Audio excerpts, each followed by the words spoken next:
Hello there and welcome back to taking a look at the classics. Today, as you can see, we've got 2 of the 4 serpentine vehicles that we will be doing. I unfortunately don't own the Fangpyre mech, so we can't do that one. But yeah, this is the first 2, and as you can see, it's Lasha's bike cycle and the Fangpyre mech. So one big, one small.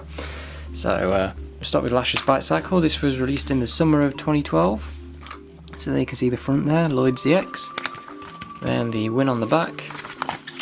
The advertisements in the back here, and there you can see all the other Somersets. You customise your spinners, and yeah, and then in the middle, just like all the 2012 stuff, it's got a checklist in the middle of the instructions here, a character sheet. It's really low quality in this one for some reason, but yeah, and then you've got the 2012 poster there. So that's Lasha's bike cycle's instructions, and the Fangpyre wrecking ball, as you can see right here. These are a bit bigger, very big. So you can see we've got Lego Universe there, and then the Ninjago.com advertisement, the Winter Wave character cards, and yeah, and then again in the middle there is a poster, the weapon checklist, and an advertisement for the sets. So yeah, now that they're out of the way, let's start with the smallest of the 2 sets, of course. That is Lasha's bike cycle. It includes 2 minifigures. They are Lasha and Cole ZX, as we can see right here. So yeah, none of them are exclusive. They do both come in spinners, and yeah, there we can see their torso detailing and leg detailing, and you can see the face, and Lasha does have that printing on the hood there that you can see, pretty cool. And then under Cole's mask there you can see his face. Turning these around, we can see some of the back detailing, and if we take that off, and if we take that off, there we can see all of the back detailing. So yeah, that's the 2 minifigures included, nothing special, but it is nice to get Lasha again, and of course Cole ZX is always a bonus. So yeah, they're the 2 figures. It does also come with this small little blacksmith area here. So you've got the anvil here, we've got this little bit of molten lava or fire with a spider there. You can put the spider wherever you want. And then of course the idea with this is you can put a sword straight in there like so, and then you can take it out, and with the included hammer you can hammer it into shape.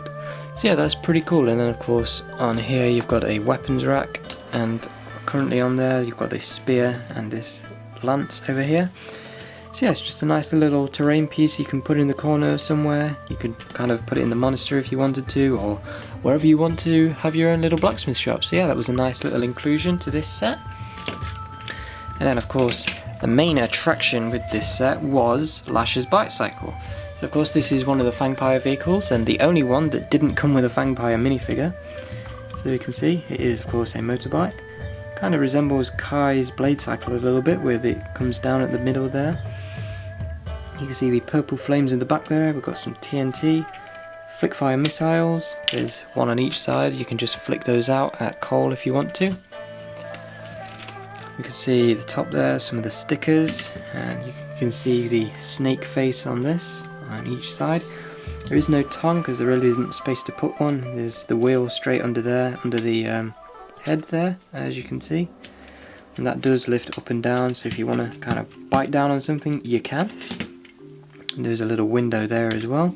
And then on this side, as you can see, we've got one of the 4 silver fang blades to release the Great Devourer, and this one does have the Venomari symbol on it, so you can give that to Lasha as well if you want to. And yeah, you can fight each other for the Fang Blade to stop the release of the Great Devourer. Then again, a flickfire missile over here.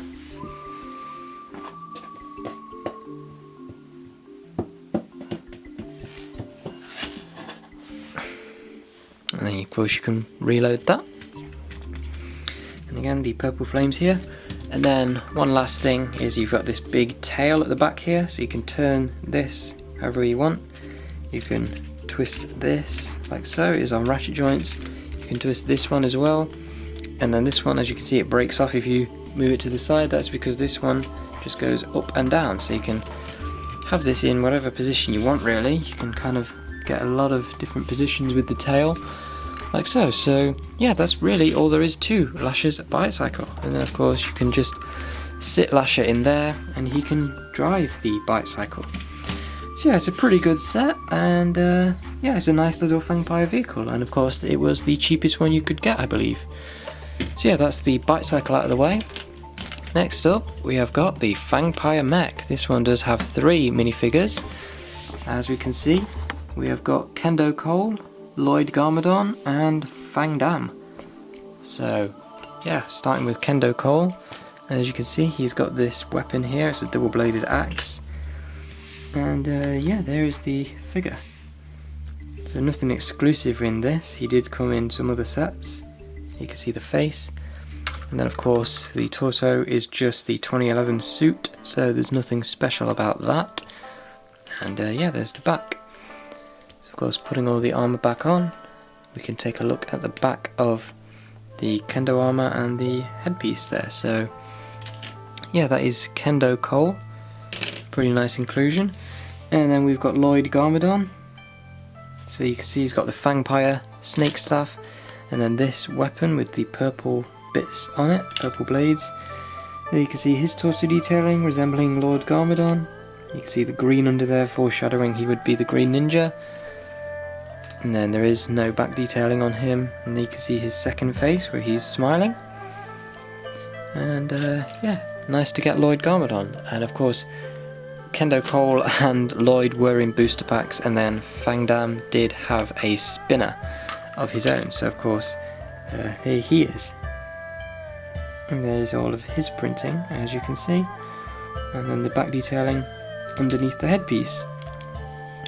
So yeah, that's all the minifigures of the Fangpyre mech. Now we can get on to the set itself. So there you can see it in all of its glory. If we move the bicycle out of the way and these figures, so as you can see, it has got these massive treads here at the front, and they do roll pretty nicely depending on what surface you're on, so it's kind of hit and miss on these studs here, as you can see, but they do move occasionally. And you can see we've got the big oil sticker right there, and then the whole thing does twist like so, so you can twist the whole thing around, and there's another oil sticker there. So yeah, the whole bottom does twist, but you can also of course keep that stationary and twist the head of the Fangpyre mech. And yeah, then we can see the face there, and you can see it has got a mouth, and you can literally just open that up and you can put a minifigure of your choice in there. So you can just grab Cole and gobble him right up, so gobble gobble gobble gobble gobble gobble gobble. There. And yeah, that does open about that wide, so yeah, and then you could just close it up. And then you can see the stickers on top of the head there, which are pretty cool.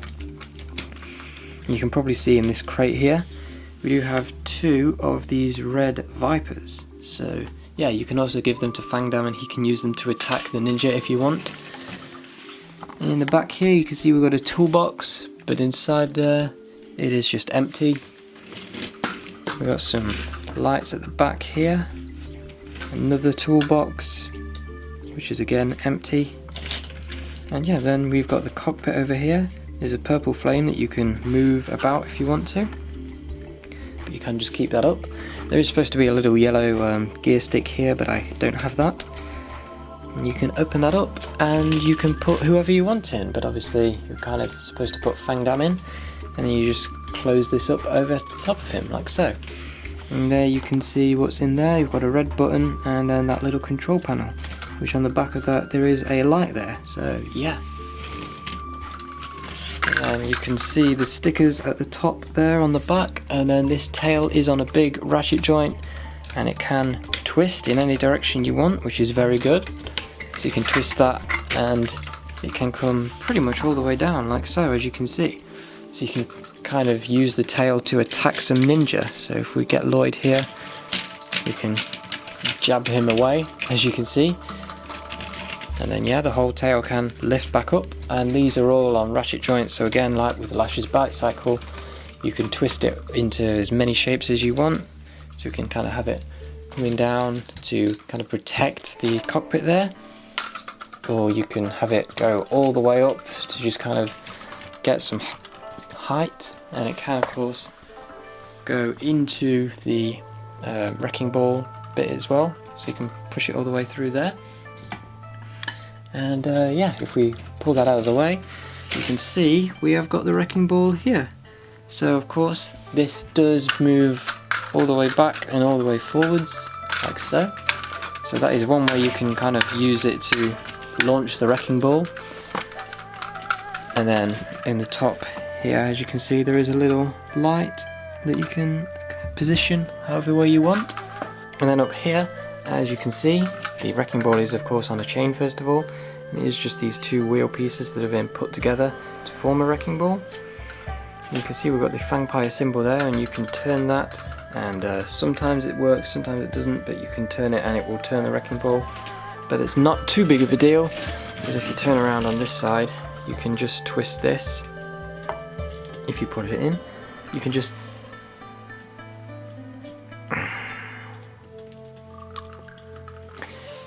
twist. Oh my god! You can just twist this, and it will bring the whole thing up and down. So as you can see, we can pull the wrecking ball up like so, and then we can also bring it all the way down to the maximum length, and then as you can see, it will start coming back up again after that. And then yeah, kind of the main idea with this set is when you've got the wrecking ball all the way out, what you can do, as you can see it's right there, is if you just line up some minifigures, we'll put them on one leg so that they are relatively stationary, but you can line them up and then you can just use the wrecking ball to absolutely obliterate them. So there we are. That's a pretty cool feature. You just kind of swing the whole vehicle, and it will swing the wrecking ball and attack people. So yeah, that's really all there is to this set, the Fangpyre wrecking ball. Pretty good set. One of the Fangpyre vehicles as well, of course. I believe it was exclusive to Toys R Us, so it was pretty hard to find. But yeah, pretty big set, lots of big pieces, even though the piece count is, I think, like 400 and something, so not too big in terms of that, but of course it certainly makes up for it with how big the actual vehicle is when it is fully built up. I believe it is the biggest of the Fangpyre vehicles, even though it's not the biggest in terms of piece count. It's absolutely giant compared to the others. So you can see we can just swing the wrecking ball about like so, and that will wreak havoc everywhere. So yeah, it was a pretty good set. It's definitely something unique from Ninjago. We've never had a wrecking ball ever since then, and we never had one before. So yeah, in terms of snake vehicles, it was pretty good. And bringing the bite cycle back on here, I can positively say that these two sets were definitely very good back in the day, and they still hold up pretty decently. And that is pretty much all I've got to say for this review, so I will see you again very soon. Goodbye.